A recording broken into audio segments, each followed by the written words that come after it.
Imagine passing a law tomorrow, right, to officially declare that gravity exists. Or that the sky is, generally blue. Right. You would probably look at Parliament and wonder what on earth they were actually spending their time on. You'd think it was a joke. Yeah, exactly. But as of today, July 30, 2026, New Zealand has done something that, well, at least on the surface, it feels a little bit like that. It really does. Because the English language has just officially become New Zealand's third official language.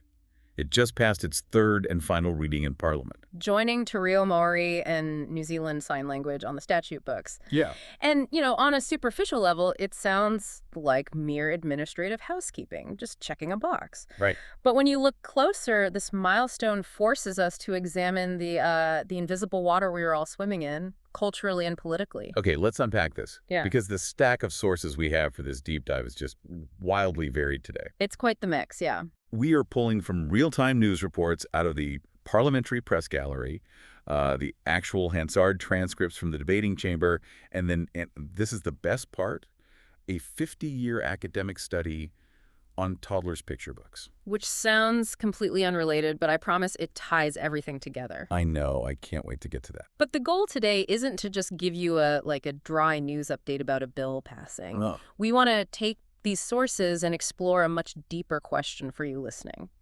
How does a society subconsciously decide which languages hold power? And when a government grants a language official status, does it actually change anything in the real world, or is it literally just ink on a page? It's such a good question. But before we get to the science of language or how any of this impacts the books we read to our kids, we have to look at the catalyst. Right, the bill itself. The English language bill itself and the absolute hornet's nest of a political arena it just navigated. Yeah. And a really quick caveat for you listening as we dive into this. Yes, very important. We are wading into heavily polarized territory today.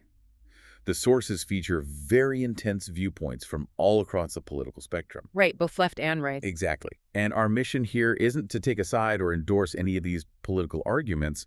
We are simply here to impartially map out the debate exactly as it happened on the floor. Just giving you the facts of what was said. Right, so you can understand the mechanics of what is actually going on. And that is an important baseline to set because, the parliamentary debate was explosive. Explosive is a good word for it. To understand the genesis of this bill, we have to look at coalition politics. Okay. The bill was technically introduced by Justice Minister Paul Goldsmith, but it was fundamentally a core commitment pushed by the New Zealand First Party. Right, following the 2023 election. Exactly. They had been campaigning on this specific issue since, at least 2018. Which raises the immediate question of why, right? If everyone already speaks English, why spend political capital fighting for a law to protect it? It seems counterintuitive. It does. But Winston Peters, the leader of New Zealand First, he laid out a very specific argument during the debates. He did. He claimed the bill helps solve what he called a virtue signaling narrative. Right. And he was pointing to a societal friction that has been building in New Zealand for years. How so? Well, over the last decade, there has been a significant rise in the use of Te Reo Māori in official government communications. Oh, like departmental names and public signage. Exactly. And Peters argued that this shift was creating situations that, in his view, encourage misunderstanding and confusion for the general public. Especially around dual language signs, right? Yes. His stance was that elevating English to an official statutory level basically aligns the law with the everyday reality of the country. Right, the reality that most people speak English. And his colleague, MP Casey Costello, she echoed that exact sentiment, but she focused heavily on the demographic they represent. The Kiwi battlers. Right, the hardworking Kiwi battlers, as she put it. She pushed back really hard on the idea that this bill was a waste of time. Which a lot of the opposition was claiming. Exactly. She stated that delivering on an election promise in a democracy is, it's never trivial. And she also made a point of emphasizing the legal boundaries of the legislation. What do you mean? Well, Costello stressed that this bill is about providing clarity and certainty, and crucially, she argued that it changes absolute none of the existing legal protections afforded to Te Reo Māori or New Zealand Sign Language. Okay, so the framing from the proponents is that this isn't about diminishing minority languages. Right. It is just about acknowledging the primary language. That's their core argument, yes. And then you had Simon Court from the ACT Party bringing it down to a very granular, practical level. The safety argument. Yeah, he brought up scenarios like navigating a hospital to find a specific ward, or an air traffic controller needing to communicate clearly with pilots. Right. Because think about the last time you were in a hospital. You're usually stressed out, you're rushed, you're just scanning the walls for recognizable words. You're not looking for a language lesson. You're looking for the emergency room. Exactly. Yeah. Court's argument is that in those high-stakes environments, clear, unambiguous communication in English is a safety issue. And the law should reflect its primacy. Right.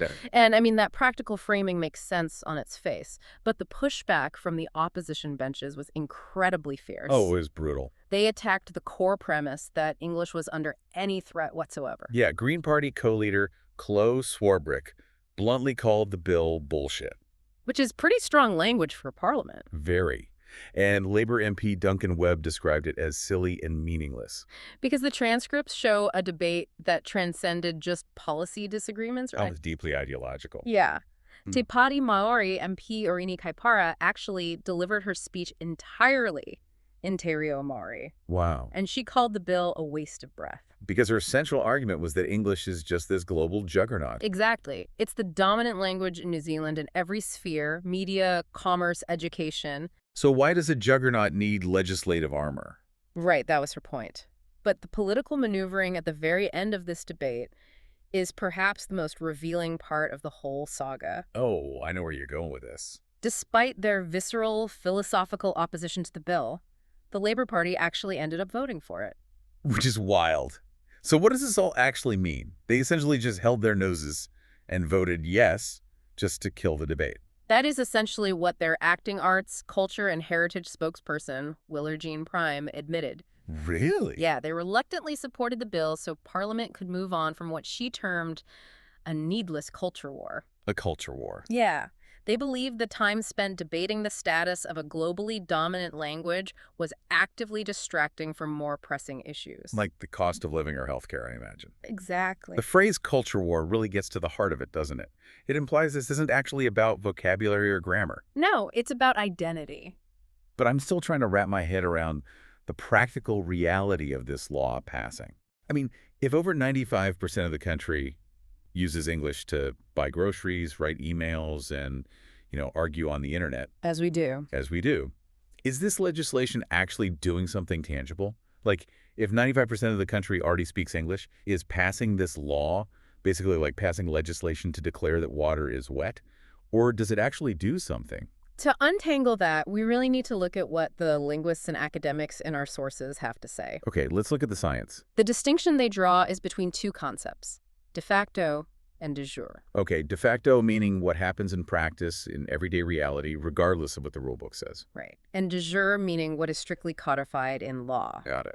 And the text of this new bill actually explicitly acknowledges this dynamic. It does. Yeah, it states that English has long been a de facto official language, widely used and accepted, but its status just wasn't set out in legislation. So it was de facto, but not de jure. Exactly. And linguists like Dr. Sidney Wong and Dr. Vincent Olsen-Reeder, they view this legislative formalization as a solution in search of a problem. Right, because globally, granting a language official status is almost exclusively a tool deployed to protect endangered languages. Mostly, yes. You don't usually hand out life jackets to people who are already standing safely on the shore. That is a great way to put it, and that is the consensus among the linguistic experts we reviewed. Okay. To truly understand their skepticism, we have to contrast English with the histories of New Zealand's other official languages. Let's do that. Let's look at Te Reo Māori, which gained official status in 1987. Right. That was not a symbolic culture war victory. That was a desperate mechanism for survival following the Waitangi Tribunal Y11 claim. And the Y11 claim was just monumental. It really was. For those of you who aren't familiar, it was a claim brought forward in 1985 arguing that the Crown had failed to protect the Maori language as a tawanga. A treasured possession. Right, as promised in the Treaty of Waitangi. Because for decades prior, Maori children were actively discouraged and, frankly, frequently physically punished for speaking their native language on school grounds. It was suppressed. The language was systematically marginalized to the point that by the 70s and 80s, fluent speakers were aging and the language was facing genuine extinction. So making Te Reo Maori an official language in 1987, it forced the state to intervene. It gave it a legal right to exist. Exactly. It had to be resourced in public spaces, in broadcasting, and in education. It catalyzed the Kushangario movement, right? Yes, the language nests for preschoolers that immersed a whole new generation in the language.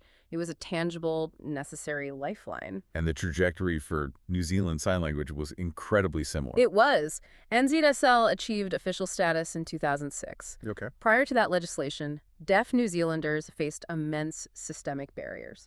I mean, imagine trying to access government services, medical care, or navigate the justice system without a legally guaranteed right to an interpreter. That sounds like a nightmare. It was. Granting NZSL official status meant the deaf community suddenly had legally enforceable rights in courts and educational settings. It completely transformed their access to civic life. Exactly. Okay, looking at those two historical examples, I think I see the disconnect the linguists are pointing out. Yeah. It sounds like legal protection, in the traditional sense, acts like a reinforced fence built around an endangered fragile seedling. To stop it from being trampled by foot traffic. Right. But this new English language bill is essentially taking that exact same reinforced fence and building it around a massive, towering redwood tree that already dominates the entire forest. I love that analogy because the redwood already controls the canopy. It controls the root system, the sunlight. It doesn't need the fence to survive. No. So the academics argue that legislating a fence around the redwood is a political communication about who owns the forest, rather than a linguistic necessity to save the tree. Okay, but if the redwood doesn't need the fence, it makes me wonder what the fence actually does for the seedling over time. What do you mean? Well, we know official status gives a minority language legal rights in a courtroom, but how does it permeate the rest of society? How does it actually grow the seedling? Well, we have a fascinating piece of research in our stack that answers exactly that. Yes, the picture books. Yes. Nicola Daly, an academic, conducted a study exploring New Zealand dual-language picture books published over a 47-year period. From 1973 to 2020. Right. Now, toddler board books feel like a massive pivot from intense parliamentary debates. They seem totally disconnected, I know. But children's literature is actually the perfect laboratory to observe how a society's subconscious values shift over time. Interesting.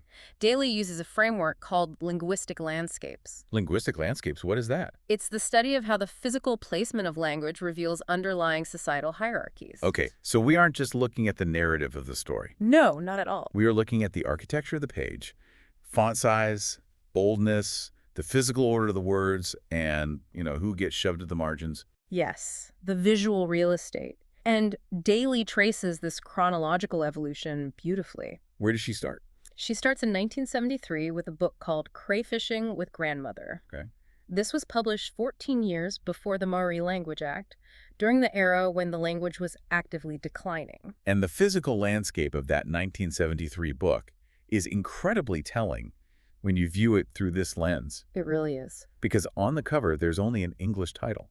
You would have zero idea it was a dual language book just by looking at it on a shelf. You'd have to open it up. Right. And inside, the Māori text is present, but it consistently trails behind the English text. It's secondary. And furthermore, the Māori words woven into the text don't even utilize proper orthographic rules. Meaning the actual nuts and bolts of the spelling. Yes. The Māori words were essentially forced to play dress-up in English spelling conventions. They completely stripped out the macrons. Right, those little lines over the vowels that tell you how to pronounce a long sound in Māori. They were just gone. So the language was allowed in the book, but only if it assimilated completely into English rules and, sat in the back seat. That visual assimilation perfectly mirrors the political reality of 1973. Wow. But then Daly analyzes a book called The Legend of the Seven Whales, Okay. published in 1988, just 1 year after Te Reo Maori gained official de jure status. And the visual impact of that official status is immediate on the page. It's night and day. The Māori title has finally made it onto the cover of the book, alongside the English. And inside, the layout has completely flipped. How so? The Māori text is now placed on the left-hand pages with the English translation on the right. Oh, because in a culture that reads from left to right, the left side of the page is the ultimate position of power. Exactly. It dictates what the eye engages with first. So the hierarchy fundamentally shifted overnight in the publishing world. Te Reo Maori was elevated in terms of reading order. Here's where it gets really interesting, though. We jump forward to the modern era. Daly looks at a 2015 board book called Kanohi, My Face, published by a company called Rio Pipi. And in this era, the Maori text is entirely dominant. It's huge. It is larger, it is bolder, and it comes first on every single page. But the real twist here is the target audience, right? Yes. These specific books aren't just printed for Maori families wanting to pass down their language. No, they're explicitly marketed and designed as pedagogical tools, teaching aids for English-speaking parents. Parents who actively want their children to learn the indigenous language. That represents a seismic cultural shift. It really does. I mean, in 1973, the language was hidden away, stripped of its macarons. Yeah. By 2015, English-speaking parents are actively purchasing books that subordinate English text. Complete with pronunciation guides at the back. Right, because they view Te Reo Maori as a vital, enriching part of New Zealand identity. And Daly uses a brilliant metaphor for this. She calls these picture books a Trojan horse. It perfectly captures the mechanism at play here. Well, these books act as a Trojan horse, smuggling societal language hierarchies directly into the developing minds of children. And reinforcing them for the parents reading aloud. Exactly. When a toddler interacts with a dual language book, they aren't just absorbing a cute story about a whale. No. They are absorbing a visual blueprint of who holds power and status in their world. So if English is always the biggest font and positioned first, they internalize that English is the most important. Yep. And if Maori is bold and centered, they learn that Maori is highly valued. Oh, wow. So connecting the dots back to Parliament, when a government passes a law changing the official status of a language, they aren't just updating a legal statute. Not at all. Over decades, they are slowly rewriting the blueprints for those Trojan horses. They are shifting the physical landscape of everything, from the bilingual signs at a hospital entrance to the board books that toddlers chew on. What's fascinating here is how clearly this deep dive reveals the dual nature of official language status. It really is a double-edged sword. It's a tool whose meaning entirely shifts depending on the vulnerability of the language wielding it. Exactly. For minority languages like Te Reo Maori and New Zealand Sign Language, official status operates as a vital mechanism for literal survival.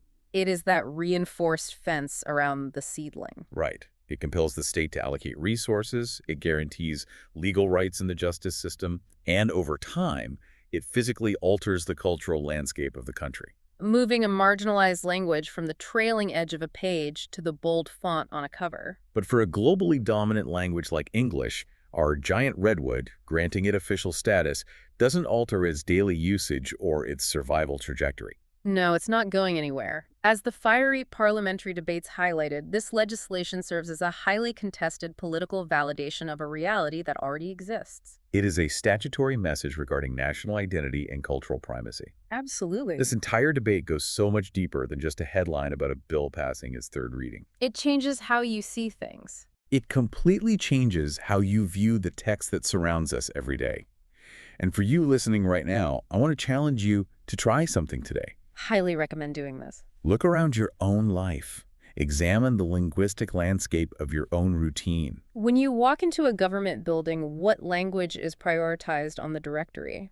When you go to a local coffee shop, how is the menu structured? Pull a book off your shelf whose language gets the premium real estate on the cover. Once you start paying attention to visual hierarchies, you begin to see them everywhere. You really do. You start to realize who holds the cultural capital in the most mundane, everyday spaces. Words are never just words. They are real estate. They tell you exactly who owns the room. And this raises an important final question for you to mull over today. We have traced how legal language protection was essentially designed as a lifeline. A systemic intervention to save marginalized cultures from literally fading out of existence. The fence around the seedling? So, what happens to the social fabric of a nation when the dominant culture, the culture that already owns 95% of the linguistic real estate, demands access to that exact same lifeline? Does granting official status to a language that faces no existential threat dilute the very meaning of the word official? Or, by putting English, Te Reo Maori, and New Zealand Sign Language on the exact same statutory footing, does it truly make everyone equal under the law?